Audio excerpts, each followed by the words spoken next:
আসসালামু আলাইকুম ওয়া রাহমাতুল্লাহ। খুলাফায়ে রাশেদা, ইসলামের সোনালী যুগ বলা হয় তাকে। রাসূল সাল্লাল্লাহু আলাইহি ওয়াসাল্লামের হাদিসের ভাষ্যমতে সবচেয়ে উত্তম, উৎকৃষ্ট ও কল্যাণময় যুগ হলো সাহাবীদের যুগ।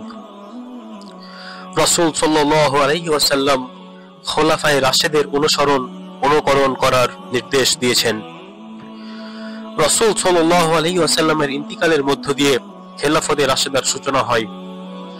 রাসূলের সাহচর্যধন্য গারে শাওরের সঙ্গী, উম্মতের সর্বশ্রেষ্ঠ ব্যক্তি হযরত আবু বকর সিদ্দিক রাদিয়াল্লাহু আনহু হলেন খেলাফতে রাশেদা ও মুসলিম উম্মার প্রথম খলিফা। রাসূলের ইন্তিকালের পর মুসলিম উম্মাহকে সঠিক পথ প্রদর্শনের জন্য ও বিশ্বসভায় আল্লাহ ও রাসূলের বিধান বাস্তবায়নের জন্য একজন খলিফা নির্বাচন উপলক্ষে সাকিফায়ে বনু সাইদার নক্ষত্রতুল্য সাহাবীরা সমবেত হন।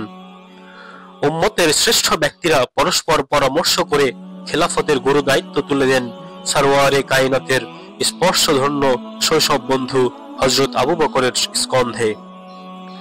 কারণ সাহাবীরা জানতেন উম্মতের মাঝে ইলম, আমল, রাসূলের নৈকট্য, ইসলাম গ্রহণ, দ্বীনের জন্য কুরবানি সহ সকল দিক থেকে আবু বকর রাদিয়াল্লাহু আনহুর মর্যাদা সবার ঊর্ধ্বে।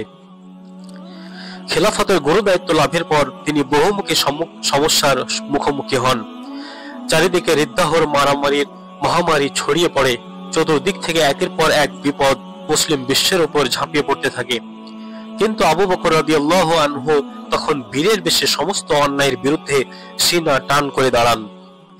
সকল অস্পৃশ্যতার বিরুদ্ধে তিনি যুদ্ধ ঘোষণা করেন এবং মুসলিম উম্মাহকে ধ্বংস হওয়া থেকে রক্ষা করেন।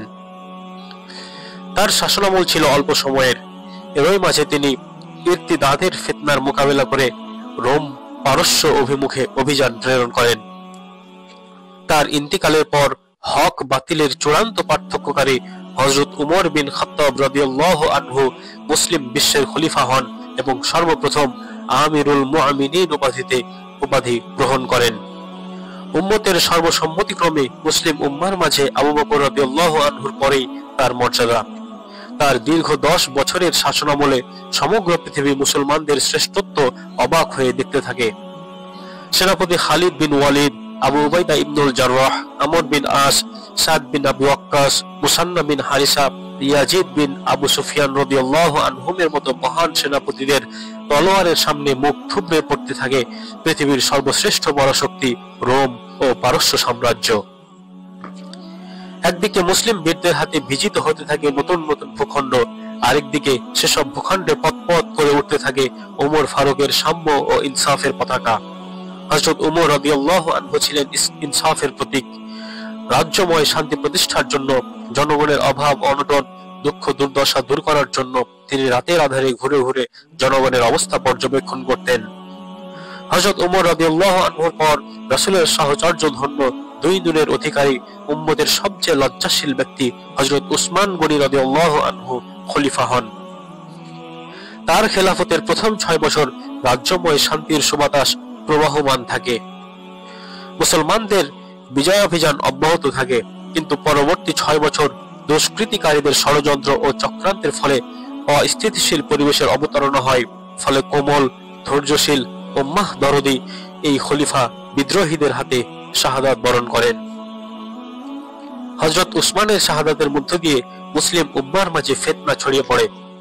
তারপর খলিফা হন আল্লাহর সিংহ খ্যাত রাসূলের চাচাতো ভাই ও জামাতা হযরত আলী বিন আবু তালিব রাদিয়াল্লাহু আনহু। তার শাসনামলে উসমান রাদিয়াল্লাহু আনহুর হত্যার কিসাস গ্রহণকে কেন্দ্র করে সাহাবায়ে কেরামের মাঝে মতানৈক্য সৃষ্টি হয়। ফলে জগদে জামাল ও সিফফিন যুদ্ধের অবতারণা ঘটে। এরই মাঝে খারেজিদের উদ্ভব হয়। হযরত আলী রাদিয়াল্লাহু আনহু খারেজিদের হাতে শাহাদাত বরণ করেন। তারপর রাসূলের কলিজার টুকরা দৈহিত্র রাসূলের সুগন্ধি বলে অভিহিত হযরত হাসান রাদিয়াল্লাহু আনহু খলিফা হন। তার 6 মাস খেলাফতের দায়িত্ব পালনের মধ্য দিয়ে 41 হিজরিতে খেলাফতে রাশেদার যুগের সমাপ্তি ঘটে।